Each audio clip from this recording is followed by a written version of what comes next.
All right, so this is going to be another movie review. This one's called The Young and Heart, 1938. The movie poster says, "Meet the Carlton family. Charming to meet, expensive to know." I hate this flick. I'm giving it 1 out of 5 stars. Thank God I'm at the end of my colorized section of my Netflix queue. The only decent movies are film noir, sci-fi, and horror. My favorite genre is dystopian nightmare. And I can't think of a single colorized film that was dystopian nightmare. Anyways, those are my top 4 genres, I think. Science fiction, horror, film noir, and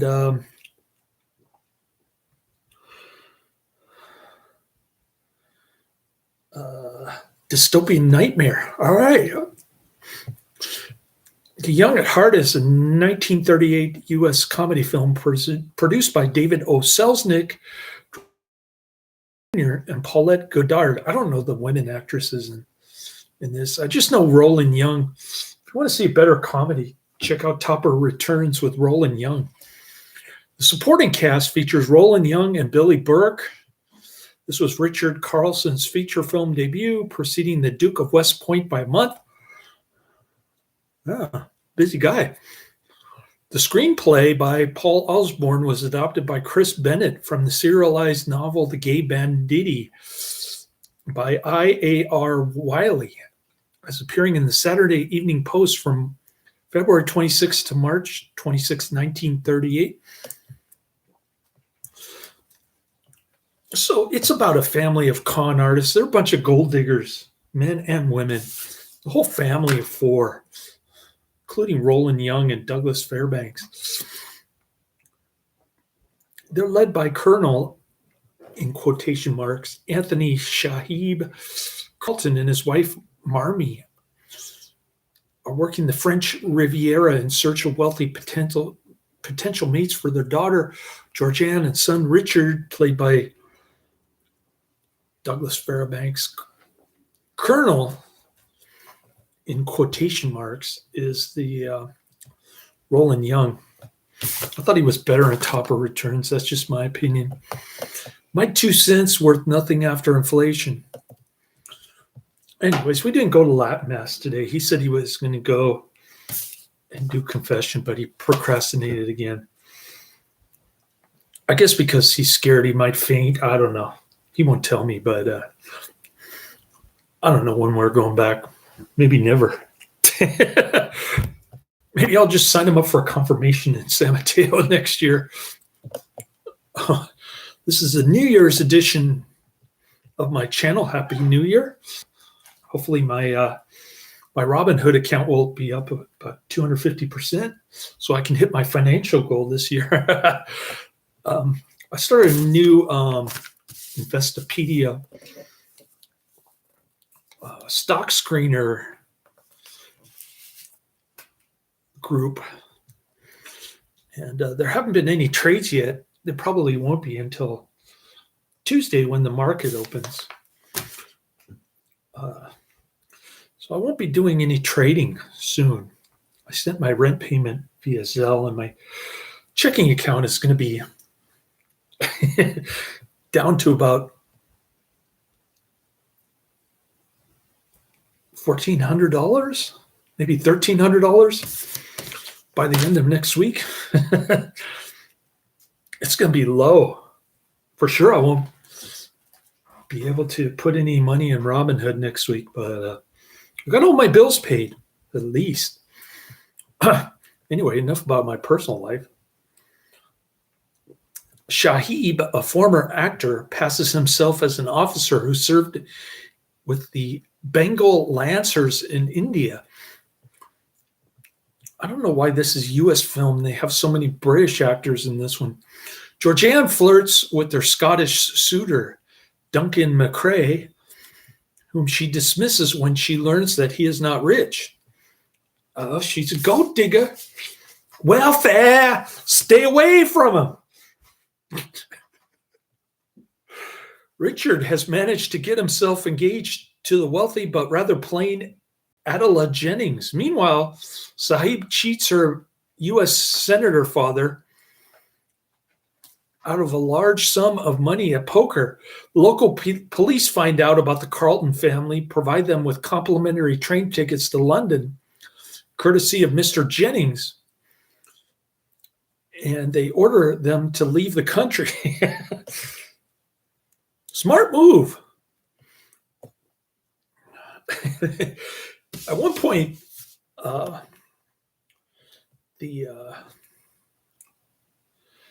Janet Gaynor character, I think,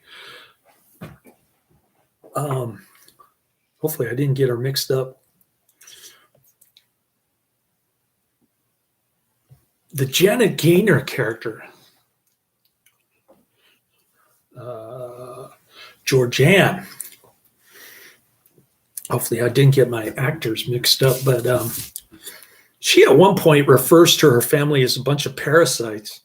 I think that's pretty accurate. And I couldn't, even worse, I couldn't stand the do-gooder old lady. She reminded me of that communist lady who used to live upstairs.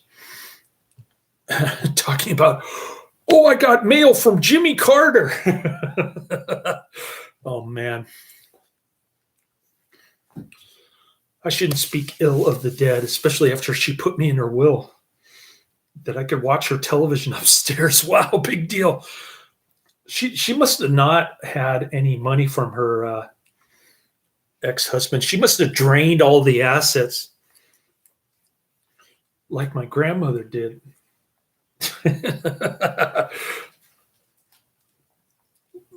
Because otherwise these new owners, the offspring, wouldn't be trying so hard to sell this house. It's kind of a similar situation here. I don't think of myself as a parasite. I'm just, I did rescue her twice. So, but I think the neighbor thinks I'm a parasite because she said when she dies, you're going to have to leave. Oh, really? Good thing I talked to tenants' rights people around here. I talked to somebody who could actually tells me the truth, not a lying church lady. Anyways, on the train, Georgianne meets a lonely old spinster named Miss Ellen Fortune. Miss Ellen Fortune. She doesn't have much left. Who inherited a fortune from her former fiancé, yeah, but she squandered it, with whom she had quarreled in her youth. The kind-hearted misfortune, that's a misnomer if you could ever say one, invites Georgianne and her family to her first-class compartment, and the penniless family eagerly accepts. I wonder how they wear such nice clothes if they're penniless, hoping to swindle her out of some of her money. While Misfortune treats them to dinner, the train derails and they manage to extricate the old woman from the wreckage. Grateful, she invites them to stay with her at her London mansion, which will be auctioned off to the soonest bidder after she dies. Seeing an opportunity to make their way into Misfortune's will, they treat her with kindness and spend evenings with her, and they allow her to cheat at cards. Sahib and Richard also go out looking for jobs in order to persuade both her and her suspicious lawyer, Felix Unstruther, that they can be trusted. Excuse me. Meanwhile, Duncan looks up Georgianne, whom he still loves, despite her repeated rejections and her family's continued shading activities. He finds Sahib a job as a flying wombat car salesman. It looks like a Batmobile. The initially reluctant colonel is soon applying his con artist skills so successfully that he's promoted to manager of the London branch. Richard also takes a job as a mail clerk at an engineering firm when he sees Leslie Sanders working there. She is also attracted to him despite his completely frank admissions about his flawed character.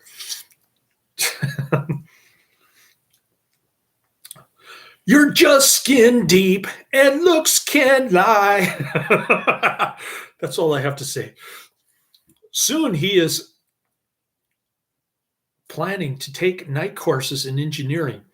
Gradually, the two men begin to find the value of honest work and start to feel guilty about taking advantage of misfortune. Wow. That could only happen in the 1940s. I tried to turn around a prostitute, 18-year-old prostitute, half Vietnamese, half Chinese. I think this is before Adrian became a fan of my channel. It was a long time ago. And I was trying to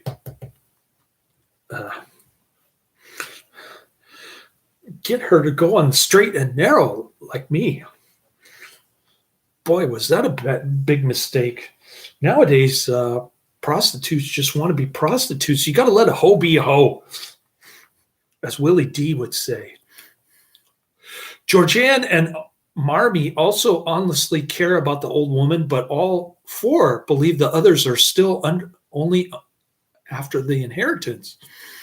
Misfortune, eventually, I have to say, before I get into the rest of the plot, so-called plot, there is no plot in this movie. Storyline. Before I get into the storyline, let me say I did laugh when Douglas Fairbanks Jr. gets drunk after he's dating his girlfriend. And you see these hammers pounding on an anvil in his brain. Very clever camera work there. I've never seen that before. That was the highlight of the movie right there. The only highlight. I'm still giving it 1 out of 5 stars. Because the rest of the movie I hated, especially when they start preaching about Abraham Lincoln. Roland Young starts preaching about Abraham Lincoln at the end. I can't stand Abraham Lincoln. I don't know why people worship Abraham Lincoln, the myth of the log cabin, Honest Abe, all of that garbage. But I've said it on my channel many times. Abraham Lincoln is one of the worst presidents ever. My son used to like Abraham Lincoln, but he changed his mind after he became a libertarian. Anyways, enough about politics. That ending really irritated me. And the humor in this is just too banal to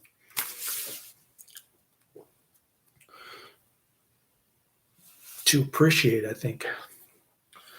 You really have to be a fan of Depression era movies to enjoy this, I think. That's just my 2 cents. But Misfortune eventually learns about Carlton's background from Anne Struther, but she informs Georgianne that she's going to have a new will written, leaving everything to the Carltons, all 2 pennies. At a dinner party, Misfortune collapses. She faints like my son at church, leaving the family legitimately distressed. Unlike me, when my son fainted, Roland Young told everybody to remain calm. I was hysterical at church. I want to go back there and apologize to the priest for yelling and disrupting mass. But when I saw the lifeless look on his face and the stiff body, I was just like, oh no, don't die. I think I've been watching too many James Cagney movies. Ma, top of the world. All right. Gathered in worried watch outside her sick room, they dismiss Anne Strooper's news that she no longer has any money, and she will even lose her house. Marmee, Sahib, and Richard retort she will never lack for a home or their care, much to Anne Strooper's and George Ann's surprise. George Ann starts crying.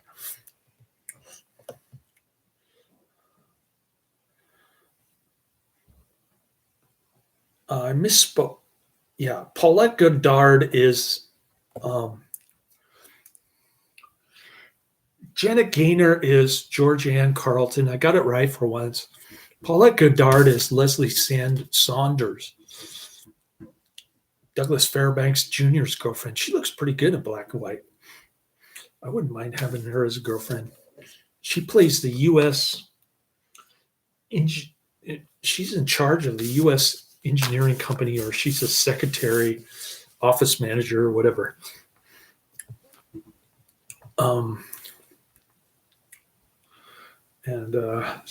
She's practically the only one with a U.S. accent, not a British accent. That's why it kind of surprised me that this is a U.S. movie, because there's so many people with British accents. I don't know if they're fake or what, but anyways, I figure Roland Young at least is a British actor.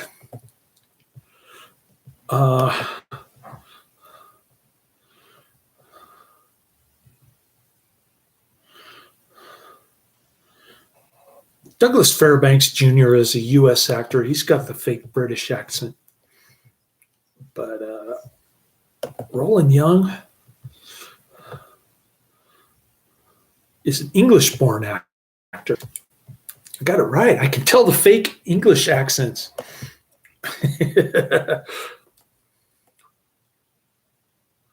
Sometime later, recovered Miss Ellen. Wow, she recovered miraculously. I thought she was going to die. She drives Anne Struther uncomfortably fast in her flying wombat to the Carlton's house, where she now lives. I guess she sold her mansion, and she's living with the Carltons. She got a little puppy dog as a gift. It was the best thing that ever happened to her. This little old lady with no money. Kind of like the lady upstairs was before she died. Anyways, the Broadway stars Maude Adams and Lorette Taylor originally screen tested for the part of Miss Fortune, which eventually went to Minnie Dupree. Don't know who that is.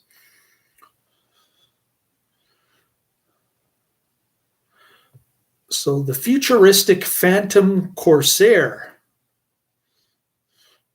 It was a prototype automobile built in 1938, 6-passenger, 2-door sedan that was designed by Rust Heinz of the H.J. Heinz family and Maurice Schwartz of the Bowman Schwartz Coach Building Company in Pasadena, California. Appeared as the Flying Wombat in The Young at Heart. What a crazy looking car. The screen tests of Adam and Taylor, made by David O. Selznick, survive and are the only audio-visual record of the actresses, although Taylor did star in a couple silent films. Taylor's screen test can be seen on the DVD of Broadway, The Golden Age. It wasn't on this Netflix DVD. This was Gaynor's final film role before retiring while at the height of her career. She did make one more film, 1957's Bernardine. Principal photography of The Young at Heart took place from May 2nd to June 22nd, 1938.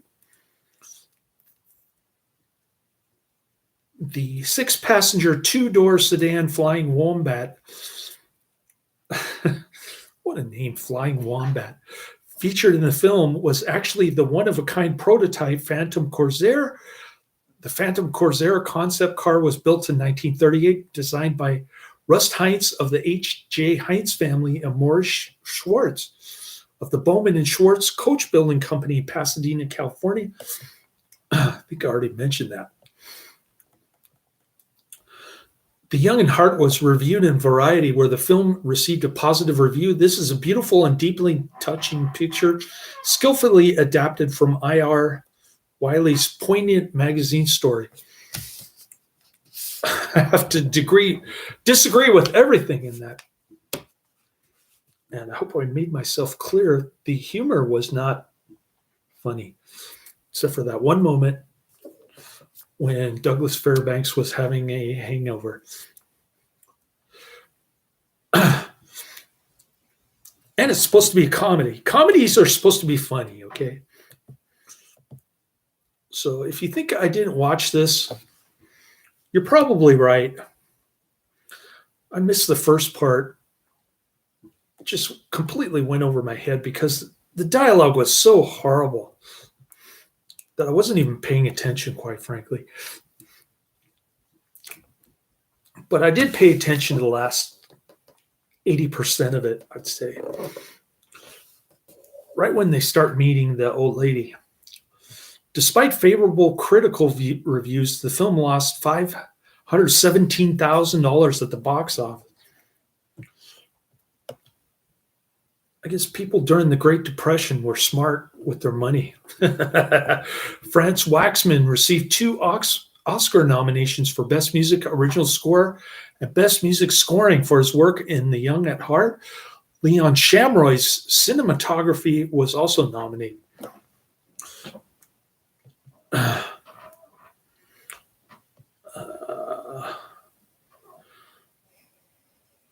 So got 3 Oscar nominations, this one. Oh, 69mega.com is back. Oh, Jeff Jaffe has been in the chat room the whole time. He's been watching. Haven't heard from him in a long time. He just said, gotta go by. I also got 69mega.com. Chats in here that I'm quickly getting rid of. I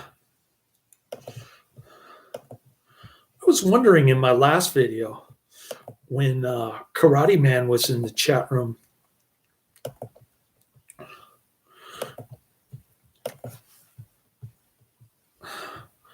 Where did that 69mega.com go? I guess they were celebrating Christmas. They forgot about me. Now it's New Year's and they're back. Jeff Jaffe says, Happy New Year. Happy New Year to you. Hope I get my Robinhood account back to normal. I lost a lot of money, but I can write it off on taxes. I was telling Professor Quiz about that. And oh, by the way, I finally got my $250 middle-class tax cut in the mail in form of a card. It was a little tricky getting money out of it, though. I had to go to Target to avoid paying a $1.99 fee or something. And I could only withdraw 20s. It was $250. So I just took out $240, and then I used $10 for gas at Chevron in Emeryville.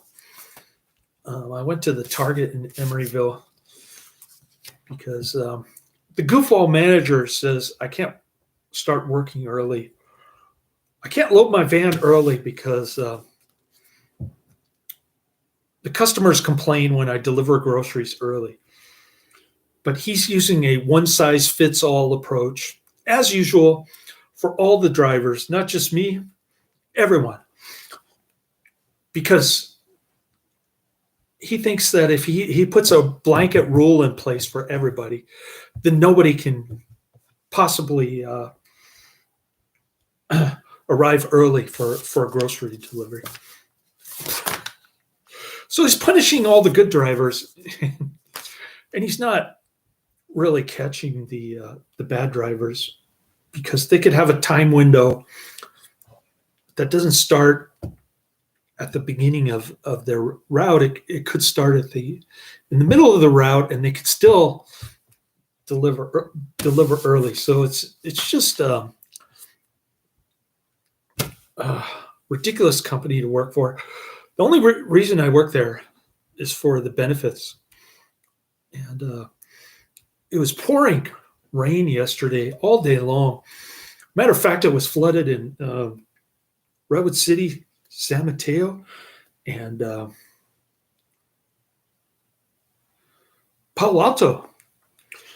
Some of the streets were closed because they were just completely submerged in water. And I had to deliver groceries for 10 and a half hours in that nonsense. My socks got wet because I wasn't wearing galoshes. I wasn't smart. As usual, when I was a kid, I didn't wear a helmet, and I had a mild concussion when I fell off my skateboard. So that's the way I've been all my life. Kind of a dangerous daredevil type. But maybe my son can show you some of the flooding at his mother's house.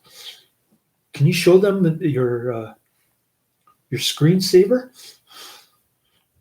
Can you show them your screensaver? Mm.